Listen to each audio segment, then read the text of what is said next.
क्या आप जानते हैं कि भारत की सबसे ऐतिहासिक नगरी जो सिर्फ 14 साल तक मुगल साम्राज्य की राजधानी रही, लेकिन आज भी अपनी भव्यता से दुनिया को हैरान कर देती है। तो चलिए आज हम चलते हैं आगरा से लगभग 36 किलोमीटर की दूरी पर फतेहपुर सीकरी के लिए। नमस्कार दोस्तों, मैं हूं कृष्णा और आप देख रहे हैं दी ट्रैवल एडवेंचर। आज हम पहुंचे हैं फतेहपुर सीकरी, जिसे मुगल सम्राट अकबर ने ईयर 1571 में बसाया था। बाद में पानी की कमी और प्रशासनिक कारणों की वजह से राजधानी वापस आगरा ले जाई गई, लेकिन आज भी यहाँ का हर एक पत्थर मुगल इतिहास की एक अनोखी कहानी सुनाता है।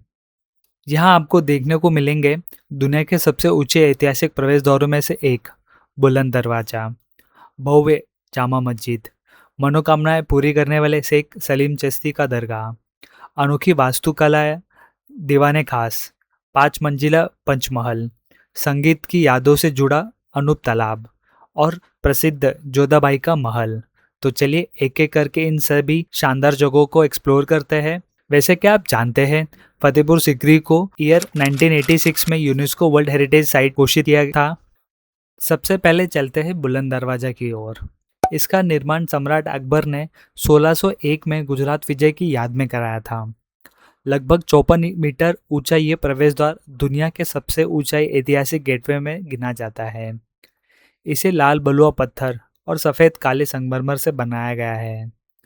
यहाँ पहुंचने के लिए लगभग 42 सीढ़ियां चढ़नी पड़ती है और यही दरवाजा सीधे जामा मस्जिद के प्रांगण में खुलता है। अब चलते हैं जामा मस्जिद की ओर। इसका निर्माण 1571 से लेकर 1574 के बीच में सम्राट अकबर ने कराया था। लगभग 5.4 हेक्टेयर में फैली ये मस्जिद एक साथ हजारों लोगों के नमाज अदा करने की क्षमता रखती है। कहा जाता है कि अकबर को सूफी संत शेख सलीम चिश्ती के आशीर्वाद से पुत्र की प्राप्ति हुई थी, जिसके बाद इस स्थान का महत्व और भी बढ़ गया है। तो चलिए अब चलते हैं उसी पवित्र दरगाह की ओर। ये है सूफी संत शेख सलीम चिश्ती का प्रसिद्ध दरगाह। कहा जाता है कि जब अकबर संतान प्राप्ति की इच्छा लेकर यहाँ आए तो संत ने उन्हें आशीर्वाद दिया। बाद में उन्हें पुत्र सलीम का जन्म हुआ, जो आगे चलकर सम्राट जहांगीर बने। इसी श्रद्धा के प्रतीक के रूप में अकबर ने फतेहपुर सीकरी का निर्माण करवाया। सफेद संगमरमर से बनी यह दरगाह अपनी खूबसूरती मार्बल जाली वर्क के लिए दुनिया में प्रसिद्ध है। आज भी लाखों श्रद्धालु यहाँ पर जाली पर धागा बांधकर अपनी मनोकामनाएं मांगते हैं। अब चलते हैं दीवाने खास। यहीं पर अकबर अपने खास मंत्रियों और विदेश के आए हुए मेहमानों के साथ महत्वपूर्ण बैठकों का आयोजन करते थे। इस भवन की सबसे बड़ी खास बात यह है कि बीच में बना विशाल नक्काशीदार स्तंभ, जिसके ऊपर अकबर का सिंहासन हुआ करता था। चारों दिशाओं में बने पत्थर के पुल इसे भारत के सबसे अनोखी ऐतिहासिक इमारतों में शामिल करती है। इतिहास, कला और इंजीनियरिंग का एक ऐसा अद्भुत संगम शायद ही कहीं और देखने मिले। अब बारी है पंचमहल की।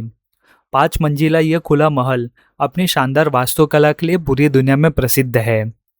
इसमें कुल 176 खूबसूरत नक्काशीदार स्तंभ हैं और हर मंजिल ऊपर जाते जाते छोटी होती जाती है। माना जाता है कि यह शाही परिवार के आराम और ठंडी हवा का आनंद लेने के लिए बनाया गया था। ऊपर से पूरे फतेहपुर सीकरी का जो दृश्य है वो काफी शानदार दिखाई देता है। अब पहुंचते हैं अनूप तालाब।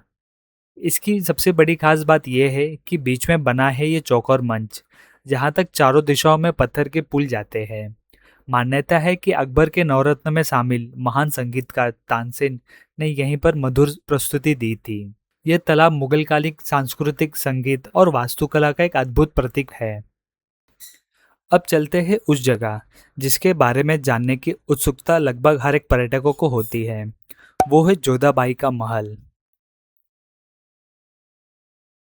ये फतेहपुर सीकरी का सबसे बड़ा आवासीय महल माना जाता है। यहाँ राजपूत और मुगल वास्तुकला का एक शानदार मेल देखने मिलता है।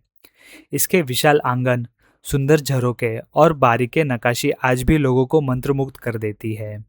हालांकि इतिहासकार इसके नाम को लेकर अलग अलग मत रखते हैं, लेकिन इसकी खूबसूरती और ऐतिहासिक महत्व में कोई कमी नहीं है। तो दोस्तों, कैसी लगी आपको ये फतेहपुर सीकरी की ऐतिहासिक यात्रा? अगर वीडियो पसंद आए तो इसे लाइक करें और अपने दोस्तों के साथ इसे शेयर करें। और ऐसे ही शानदार ट्रैवल रिलेटेड वीडियो को देखने के लिए हमारे चैनल को सब्सक्राइब करें। कमेंट्स करके ज़रूर बताएं कि अगली बार आप हमें किस ऐतिहासिक जगह पर देखना चाहते हैं। मिलते हैं अगली शानदार यात्रा में, तब तक के लिए बाय बाय।